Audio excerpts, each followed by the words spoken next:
events across the Middle East as we welcome Manuel Hassassian, Palestinian representative to the UK. Please remember that some of those here will be more informed than others. Some will be familiar with some of the language being used, others will not. In light of this, please do try to consider the intent behind questions raised, consider what the Union stands for, and remember that this is a valuable opportunity to question someone we wouldn't ordinarily get to meet. In the Q&A segment of this evening, I'd like to remind everyone to allow the flow of questions to continue. If you aren't content with the answer given to your question, we would ask that you please refrain from pursuing the question further, as we want to make sure that as many people as possible have the chance to get their questions heard. So, if we could please have a round of applause for Manuel Hassassian.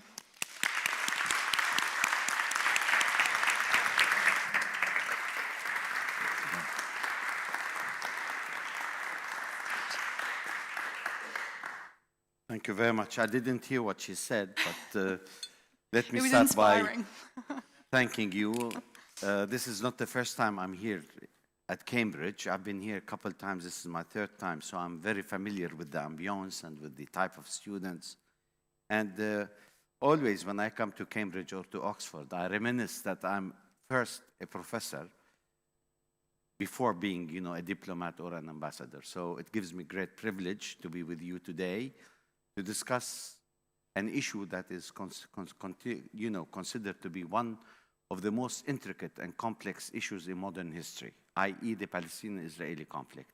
Now, I was not, told exactly what to talk about, so I have the privilege of trying basically to put into perspective, the whole conflict, the essence of the conflict, and how do we move forward in trying to solve this conflict by using plausible methods of negotiations, political accommodation, inclusion, and what have you. Sometimes, I start by defining this conflict, in the theories of conflict management and resolution, we always say that the Palestinian-Israeli conflict is a protracted conflict. It's a conflict between two epistemic communities that have been embroiled, in fighting each other over the same piece of land. And that piece of land used to be Palestine until, around the 19th century, when we started witnessing, Jewish immigration into Palestine facilitated, by the British mandate, especially, with the infamous Balfour Declaration of 1917, where, the Jewish diaspora Jews were promised a national home in Palestine. And it happens that next year, there will be the marking of the centenary of the Balfour Declaration, 1917-2017. And, sometimes it irritates us when we see that the present government, is willing to mark the centenary of the Balfour Declaration, which reminds us of the historic and immoral justice that has been committed against the Palestinian people by trying to give a land that is not belonging to the British Empire to a people that did not have a land, actually, living in the diaspora as Jews. Now, the Jewish problem started with Europe, with the pogroms, with the Holocaust, and what have you, and we, the Palestinians, had to pay the price of being uprooted from our ancestral homes to end up living in diaspora, where, Jewish immigration to Palestine, and eventually, the subsequent wars that took place in 1948, where Israel declared basically the establishment of the State of Israel. And in 1967, another war broke out where Israel took the remaining parts of historic Palestine. So we're talking about today a complete 5 million people living under Israeli occupation. And to talk about occupation is basically very repulsive because occupation is ugly and it violates and breaches international humanitarian law, let alone human rights. And Palestinians are living under dire economic conditions, under political conditions that are unbearable because of the fact that we are there as captive, living in open-air prison camps in the West Bank, let alone in Gaza that has been under siege for the last 10 years. Imagine 2 million people living in such a short, small strip of land where it is over-congested. It is the most populated, over-congested, strip in the world where we have almost 2 million people living there. And imagine under siege and under total, control by the Israelis by land, air, and sea. Of course, basic human rights are being denied for the Palestinians there. They can't have medicine, they can't have food, and what have you. So this is the occupation that is considered to be a badge of dishonor to the international community, because this is one of the longest occupations in modern history. And it is a shame to talk about human rights and a global village when you have still Palestinians are struggling for the basic, simple right, which is the right to self-determination. And to talk about democracy and the openness of societies and integration, the politics of inclusion, it sounds so nice rhetorically to the ear. But when it comes to practice, we don't see that, neither from Europe nor from the United States. We are considered to be fourth-class citizens living, under Israeli rule, where we don't have a say-so for our, daily lives, let alone our economy is totally captive. Of course, we don't control our borders. We don't control our, basically, villages and cities. And I don't want to go into the history of the conflict because it will take a lot of time to do that. But suffice it to say that today, if you go to the West Bank, you can't see the West Bank geographically contiguous, for the simple fact that 3 major clusters of settlements have divided the West Bank to the point where there is no geographic contiguity. To add injury to insult, basically, or insult to injury, is to see another 600 basic military checkpoints that prohibits Palestinians the sense of mobility from one village to another, from one city to another. Then when we talk about a two-state solution and see that Gaza is totally isolated, under, the Israeli control, and you see Jerusalem, which is East Jerusalem, is part of the Palestinians' territories that have been occupied in 1967, is totally isolated, totally sealed off by the E1 envelope settlement. And to see the West Bank not geographically contiguous, and then to hear, this concept of a two-state solution all the time, it's impossible. How could we have a two-state solution when the West Bank is totally divided, when East Jerusalem is not part of the Arab, territories, and when Gaza is totally separated? So what kind of a two-state solution are we talking about here? I came with a terminology. Today, we cannot talk about a two-state solution. We talk about two-state delusion. And when we talk about two-state delusion, what are the other options that we have, basically, as Palestinians to pursue our national aspirations, our achievement of self-determination, what have you?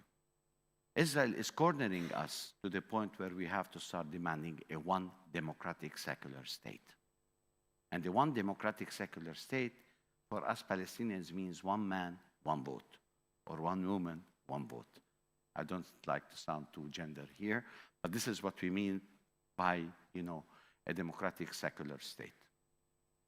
Of course, we have made our painful concession in 1988 in the 19th Palestinian National Council, where we have agreed that political accommodation and not military is the solution to our conflict. We have given up on armed struggle, and we have approached this conflict from a different new strategy, the strategy of peaceful coexistence, negotiations, and political accommodation with the State of Israel. It just happened that we had the Madrid Peace Conference, which took place as a result, of the Gulf War, where President Bush Sr. have asked for this big fanfare gathering, in Madrid, where, the Israelis refused adamantly to be part and parcel of that peace process.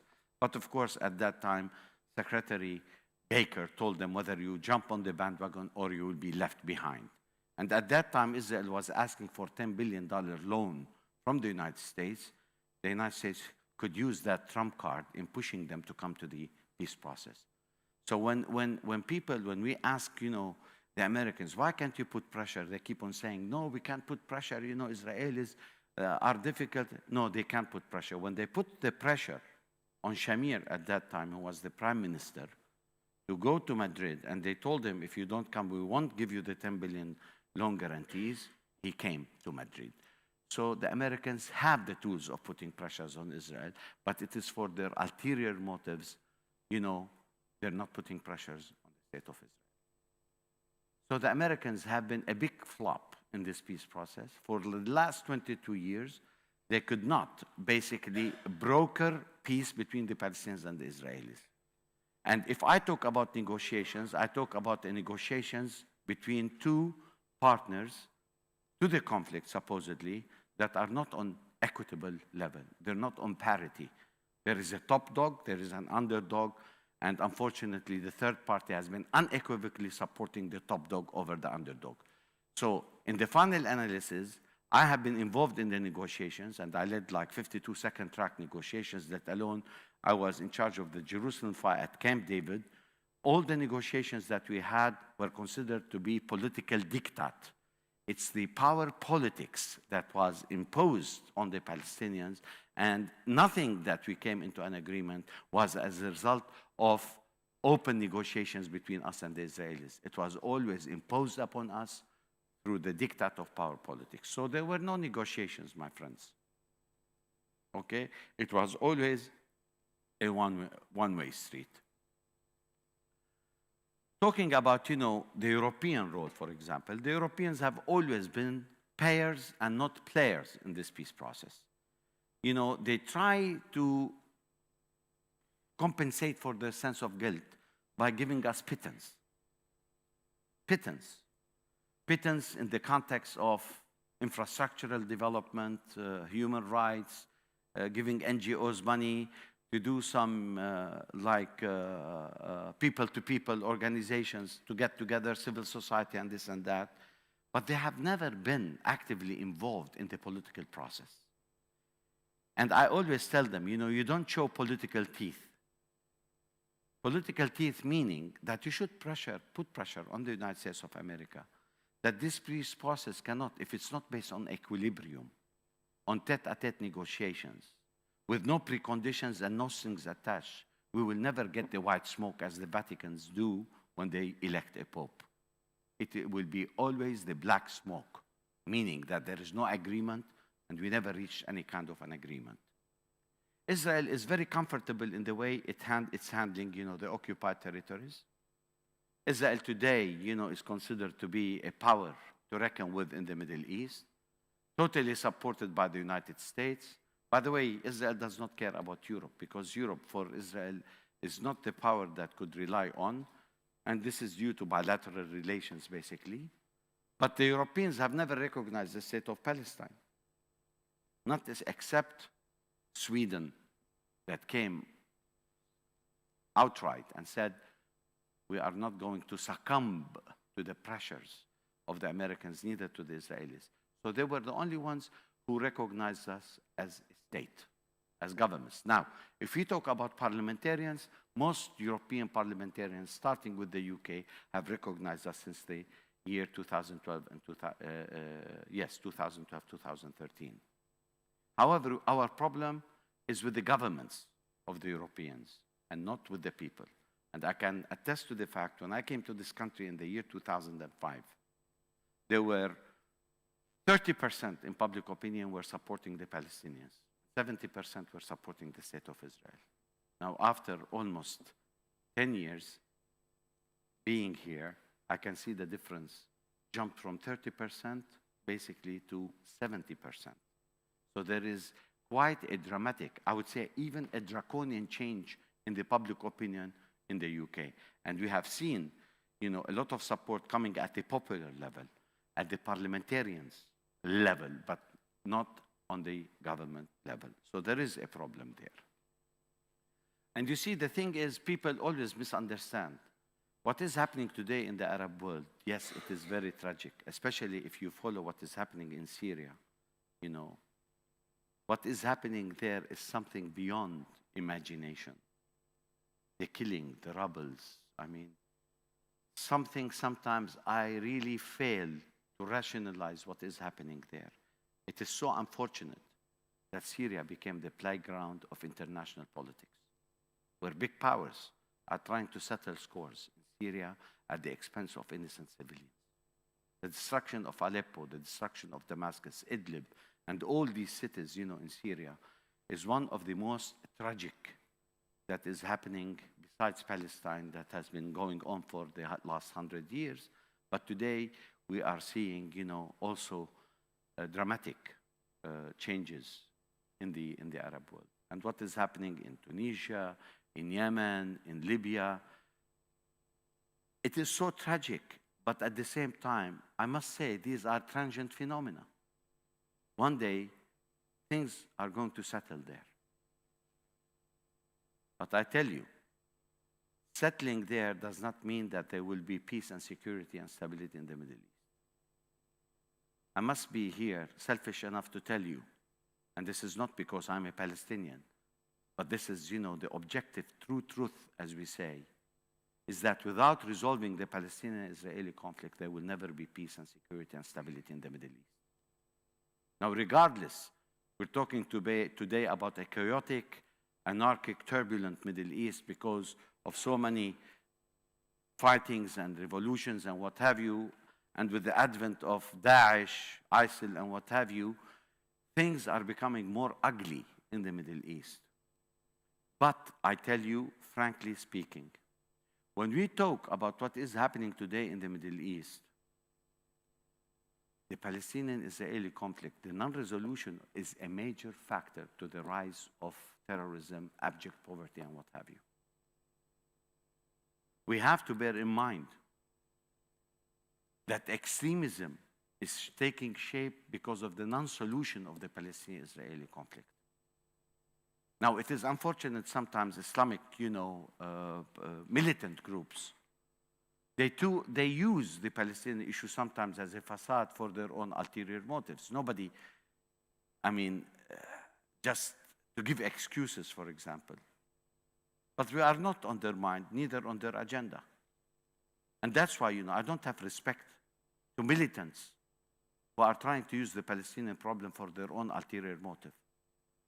If they want to liberate Palestine, ahlan wa sahlan, we say. Let them come to Palestine and liberate us from Israeli occupation.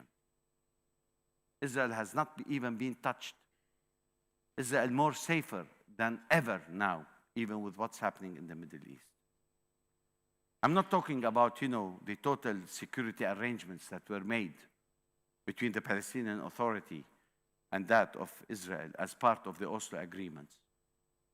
And that total collaboration for the last, I would say, 9 to 10 years when President Abu Mazen was elected, we have seen total collaboration on security matters.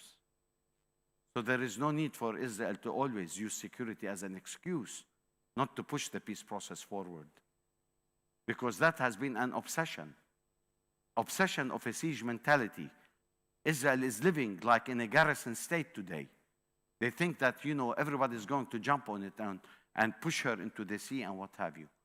This garrison mentality is making Israel a pariah state. And that's not the true facts on the ground.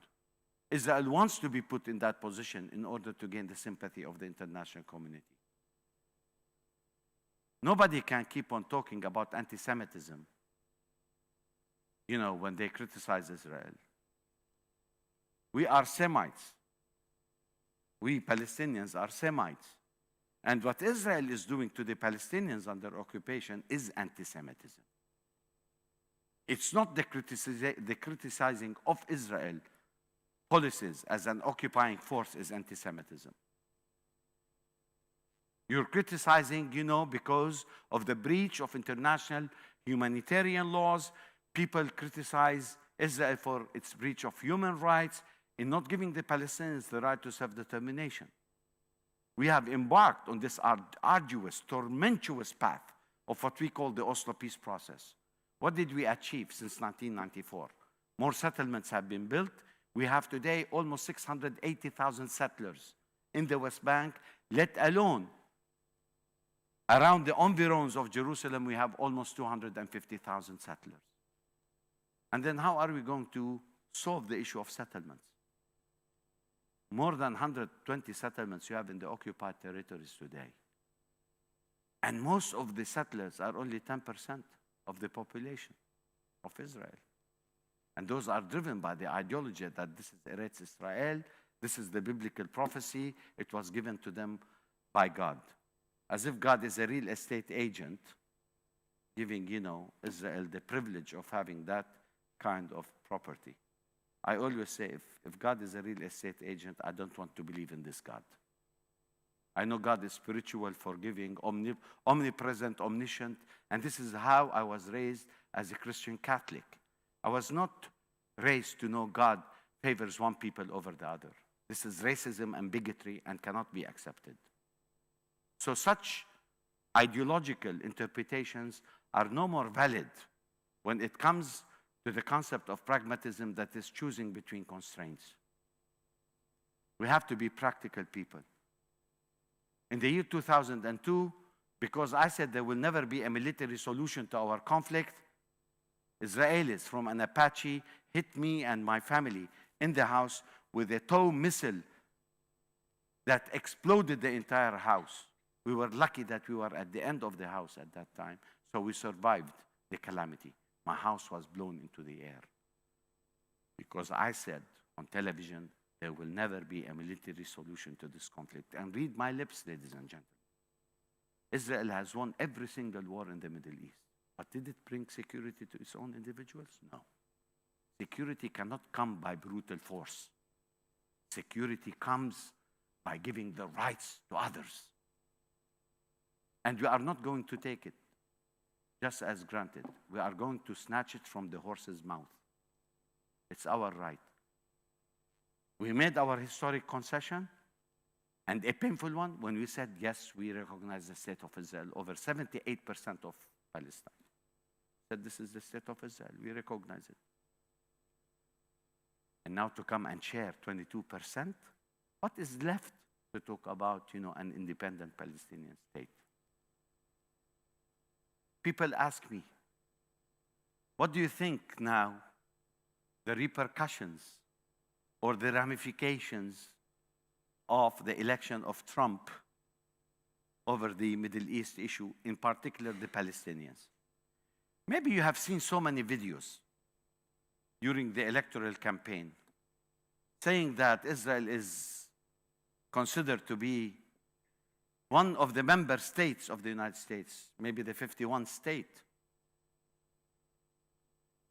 and referring to them as Republican Israelis.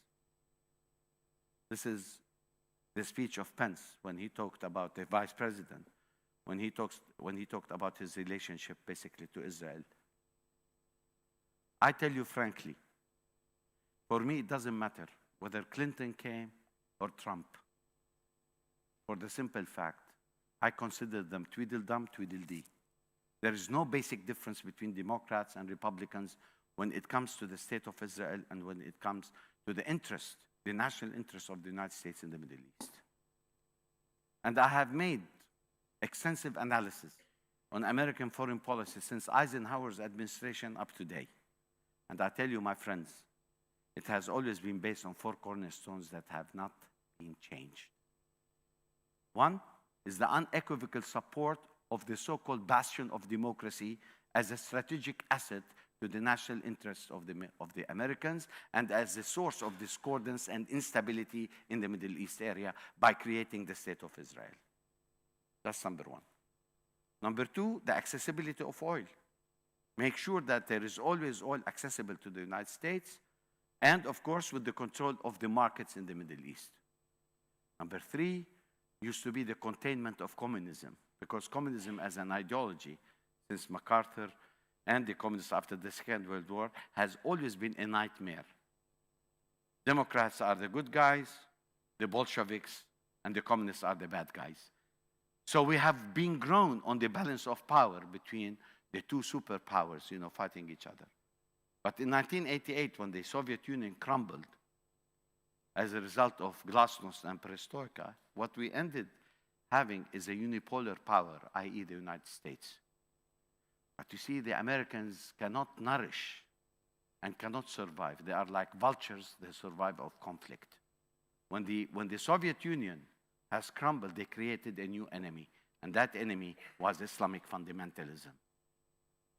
And fourthly,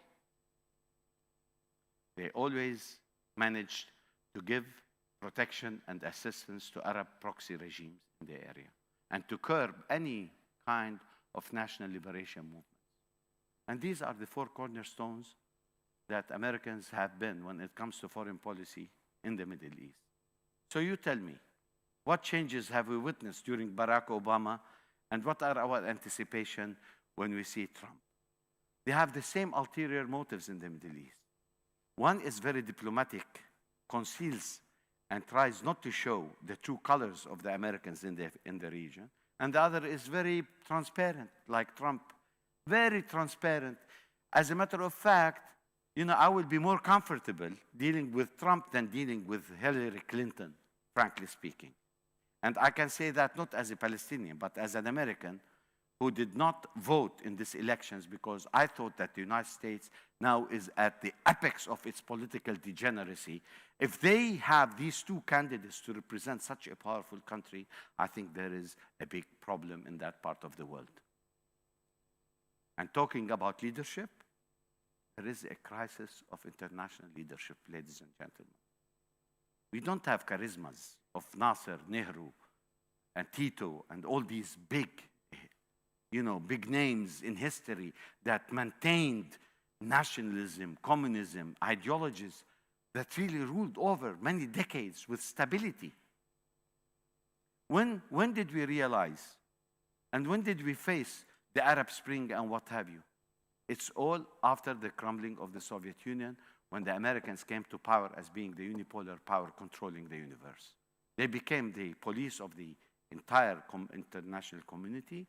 We started witnessing religious strifes, sectarian problems, ethnic problems, and what have you. This is what we have witnessed for the last 2 decades. We have not witnessed stability and security. Of course, within this context, Israel is really at ease. They don't have any economic problems, thanks to the United States of America, that has signed a deal of $38 billion in terms of a package military aid to Israel. Thanks to Europe, that have open trade relations with no strings attached, no tariffs on Israeli products, and even they try to give the green light for the Israelis to sell their settlement products. Settlement products are considered illegal because those territories are illegal. And selling properties, commodities from the settlements is a total breach of international conventions and treaties. Israel is doing it. And Israel pays no heed. 138 countries have recognized the state of Palestine. Israel did not mind it. As long as there is a veto power by the United States, they care less about the entire international. So Israel is considered to be the most militarized country in the Middle East. Israel has no problem in winning conventional wars against all the Arabs put together. So Israel is in the driver's seat. However, can Israel live in peace? Can Israel live in tranquility? Can Israel close their eyes and not being alert that there are 5 million Palestinians earnestly waiting to have their own self-determination and independence? I think this paranoia that is evolving with Israeli politics, will be always a constant reminder that Israel is not safe, Israel is not secure. And I tell you, the safety and security of Israel comes with the solution to the Palestinian problem. It comes when they acknowledge the fact that the relinquishing of occupied territories to the Palestinians is the salvation of the Jewish nation and the salvation of the state of Israel. And I tell you, ladies and gentlemen, 50 years down the pipeline, Is the United States of America going to continue to be the basic supporter of Israel? Or is it going to be continuing as the superpower?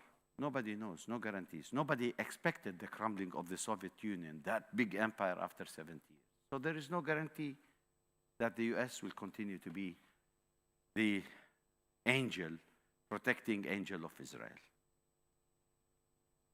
1.2 billion Muslims in the world today, and there will be 1.5, are not going to accept the desecration of the holy sites by the Israelis. The Arabs are going to overcome what we call the Arab Spring. And one day there will come a leader where Arabs will be united. The Palestinians are not going to revisit the 1948 Nakba. They're not going to accept the forceful diasporization, even if genocide is being committed against them.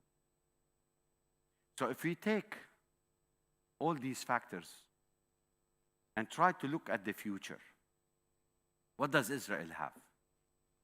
Israel cannot continue living in a state of belligerency.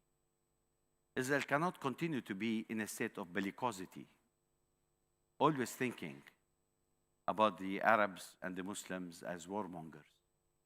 They cannot survive the psychological pressures. And today, believe me, every single Israeli needs a shrink. We also need shrinks because we have been suffering under occupation. It's unfortunate that we cannot afford it, but they can afford it. But this doesn't mean that they are living in peace and harmony and security within themselves. I'm not going to delve into the contradictions of Israeli society, but all I must say today is the fact that Israel will never have peace unless it relinquishes the West Bank, Gaza, and East Jerusalem. And we can talk about occupation and what occupation has created, in the Arab world, in the Muslim world, and even among Palestinians. Every generation that we have today, they're becoming more adamant, more resolute in continuing the struggle against Israel. Now, I stand here in front of you as a peace advocate. I don't believe in violence because violence breeds violence. I don't believe in military solution because military solution will bring catastrophe on both sides. I say let's spare our human lives. The only way out is negotiations. But the true negotiations comes with the fact that you are there to respect the other as a partner to your conflict, to expect the other's needs for security and safety. You cannot have negotiations only with one side and the other side is not responding. It's like clapping, but in the context of Zen Buddhism. It cannot work out, ladies and gentlemen. There has to be a deep conviction that the only way out is through political accommodation. I have learned this history back almost 20, 25 years ago. And I have participated in all kinds of resistance when I was a kid. Now I come to the belief and to the conviction that we cannot continue with the same old mentalities of fighting each other. But I tell you also, our steadfastness, our resolute to stand, fight, and to continue our battle. And I always advocate peaceful resistance, nonviolent resistance to occupation. Because that's the only way that we can, in one way or another, reach an agreement. There should be a politics of inclusion. We have not paid attention enough into the peace-building process. We have not created the culture of inclusion and acceptance. We have not changed our perceptions, cognitions, and mores in the context of accepting the other. It has to be a balance, it has to be mutual. And I always say, this conflict has always been shaped by two factors, historically. One factor is the mutual distrust, and the second factor is mutual fear. If we have distrust and fear, we will never reach any conclusion. because that is a recipe for disaster, for violence. Maybe you have not heard such, a perspective coming from a Palestinian, but believe me, I reflect the psyche and the mentality and the rhetoric of the Palestinian people who are adamantly craving for peace, stability, and security. We don't want to see our children who are being incarcerated every day, 8 years, 9 years, put in prisons. Who accepts that?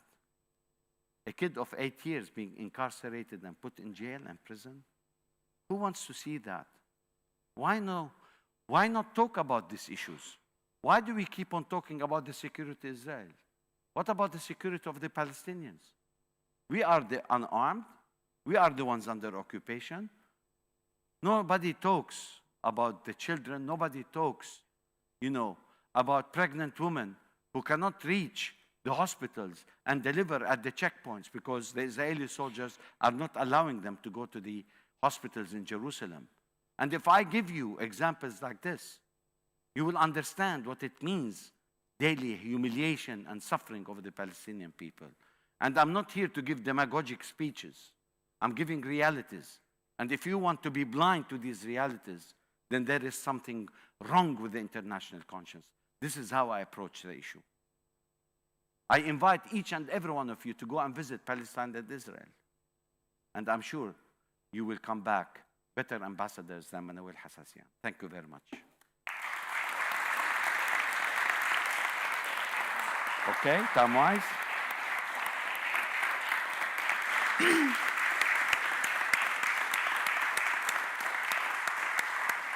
Feel free to take a seat or to sit. Okay. Manuel, thank you so much. So You're I'd just welcome. like to open up to audience questions. If you have a question, if you could just raise your hand and wait for a microphone. Have we got a- Yes. If we go to the gentleman at the back, since Nancy's there. Nancy, have you got a microphone? Thanks, Nancy. It's all right. Hello, and thank you very much for those interesting, important words. Of course, I acknowledge the central issue that negotiations between oppressor and oppressed are meaningless. But having said that, do you see any way in which Hamas and Fatah can become closer together so that there's a more united front within the Palestinians? And I know that some people feel that Mahmoud Abbas, leader of Fatah, is too close to the Israeli authorities. I wonder if you could comment on those two things, please. Can I stand? Yes, of course. Thank you very much.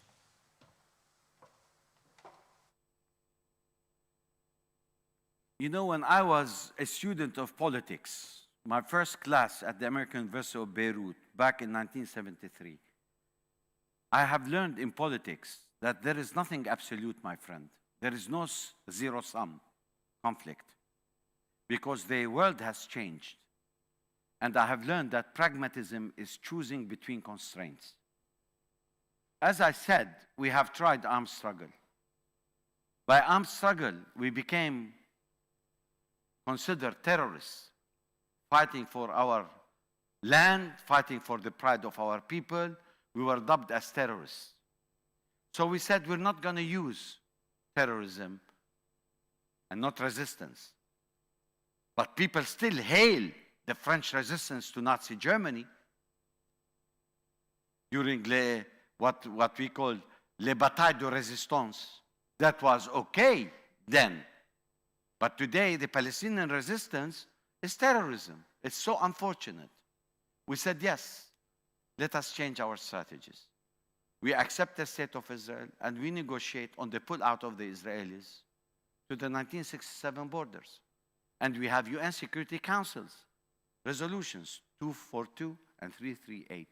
And we have many other Security Council resolutions that embolden the withdrawal of Israel because it defined it as the acquisition of territory by force. Right? So we made our concessions and we have agreed to become embarking on what we call the Oslo peace process, where peace and security to Israel will be in total equivalence with the independence of the Palestinian and having a Palestinian state. So security collaboration was part and parcel. But of course, since nothing happened, we became the authority quislings. We became collaborators, traitors. And this is how the Palestinians and Arabs, others who are in opposition, perceive the pragmatism of such a government.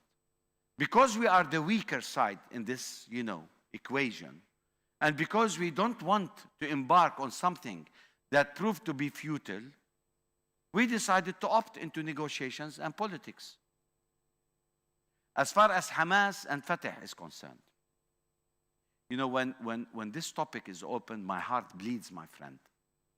Because before being a diplomat, I used to be the president of a university called Bethlehem University.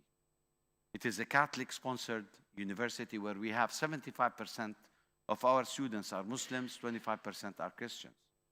You know what is the emblem, our sign? In Latin, in divis manent. In divis manent, meaning united we stand and divided we fall. I come from that background. I come from that background that, factionalism, factorization, atomization of my society is not going basically to bear fruition when it comes even to resistance or to negotiations. We have to be united firmly on one political platform, on one flag, and on one state. And that state is the democratic state of Palestine. Now, for the last almost, I would say, 8 years, Gaza was occupied by a coup d'etat by Hamas. Immediately after when we had, our national unity government, Hamas withdrew from the national unity government and orchestrated this coup d'etat and took over Gaza. You have to understand, Hamas does not have a national agenda alone. Hamas is part and parcel of the Muslim Brotherhood. And if you go and study the ideology of Muslim Brotherhood, is having the Islamic State in the Arab world first and then spread it all over, meaning reminiscing the Islamic Caliphate. All right? That's why these are the oxymoron of nationalism, where you go to internationalism by using the ideology of religion. And that's why, there will never be a total reconciliation on the ideological platform because we are totally opposite. We are at loggerheads. However, our unity should be tied to the fact that we should get rid of occupation, work together, and have our independent Palestinian state. Afterwards, elections, ballots and not bullets that should basically decide the outcome of our fate in the future. Now, everybody says, oh, Hamas and Fatah, Hamas and Fatah. Also, Israel is divided. Do you think everybody, is with this coalition government? Do you think everybody is with the settlers? I have Israeli friends who refuse to go and visit their friends in the settlers, in the settlements. Israel society also is divided. I tell you, my friend, when this is what I call political jingoism, when the religious factor becomes the prime factor in the conflict, it gives it a new twist and a new dimension. And that dimension, believe me, would definitely lead to violence. And I can see violence coming down the pipeline. Because it's unfortunate that the peripheries on both societies are becoming the fulcrum of decision-making rather than the mainstreams. The mainstreams became peripheralized with no power of decision-making over the fate of Palestine and Israel. But yet we become the victims of extremism on both sides. And that's why we're telling Mr. Netanyahu, wake up. Wake up, my dear friend, wake up. Because you're not going to know exactly from where the blow is going to come at the end of the day. This is the time. I always tell my Israeli friends, professors who are in peace now, extreme leftists, liberal, and what have you. I say, in politics, in negotiations, when do we concede? And I hate the word concession. I hate the word concession. But when do we concede? We concede when we are at the crescendo of politics, power politics. You don't concede when you are weak. You should concede when you are strong. And that kind of concession brings you stability and security, because still you have the magic wand in changing, the rules of the game. You don't concede when you are defeated. And this is what I tell my Israeli friends. This is the time where you have to understand the political realities. You cannot continue to claim being the bastion of democracy in the Middle East while you are the only occupier country left in the world. This has to end. And the sooner the better, because I can see it coming very ugly. Thank you. Do we have another question? Yes, gentleman with scarf in the middle row.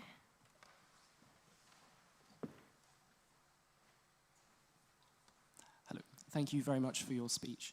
You've already implied the link between American and Western interest in the Middle East and the oil wealth of that region. How do you anticipate the declining oil wealth of that region into the 2050s and 60s, the scarcity of oil? How do you anticipate that will affect Western interest in the Middle East, and specifically the possibility of a solution in Palestine? This is a very smart question and a very challenging one. Sometimes I sit with myself. Self-criticism is very important. All right? I always said, I wish we did not have oil in the Middle East. The destruction that we have today is because of that oil. And it is so unfortunate that that oil is not being distributed to the people of the Middle East. It's in the hands of oligarchs, those who are in power. In the year 2050, I totally agree with you. The oil resources are going to be totally depleted. And I always say, it's good to go back to your roots and live as Bedouins under the tent, because at least we had peace, tranquility, and we don't have the Western invaders to come anymore to our country. I think that will be the time where people start thinking, what the hell are we doing in that desert? Why do we need these camel riders? We don't need them anymore. And just to give you one example, do you think the United States of America needs our oil in the Middle East? They're self-sufficient, my friend. They did not even use the reserves. And Dania, she is a reporter. She knows about economics of the Gulf, and she knows exactly about oil and what is going to happen when the depletion of oil resources is happening. And today, America is leading, the fissions of what we call alternative energy. All right? Do you think the Soviet Union need oil or gas?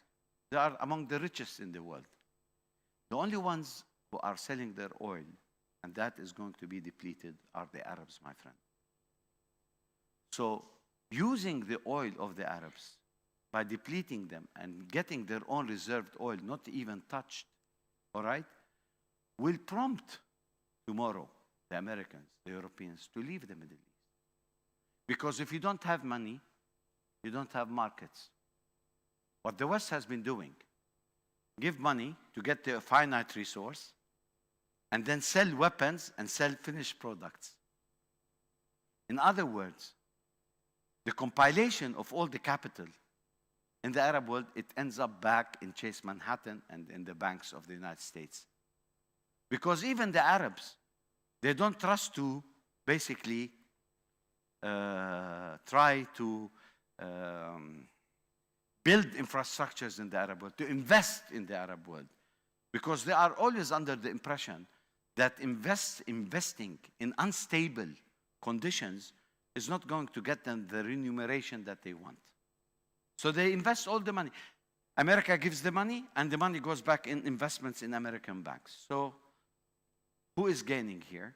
We're losing our oil, and the Americans are getting back their money. And what is America doing and the Western world? They're just, printing paper money. They give us paper money and they take our finite resources. And they never allow us to develop. They never allow us to produce our own commodities. They made all our economics totally dependent on the Western markets, on the Western economics. And that's why I cannot see any development. My friend, don't go to Dubai and see all these fancy buildings. An economy is not really based on consumption. An economy is always based on production, my friend. If you don't produce, you don't become politically independent. I think we've got time for one more question. Yes, gentleman in the checkered shirt.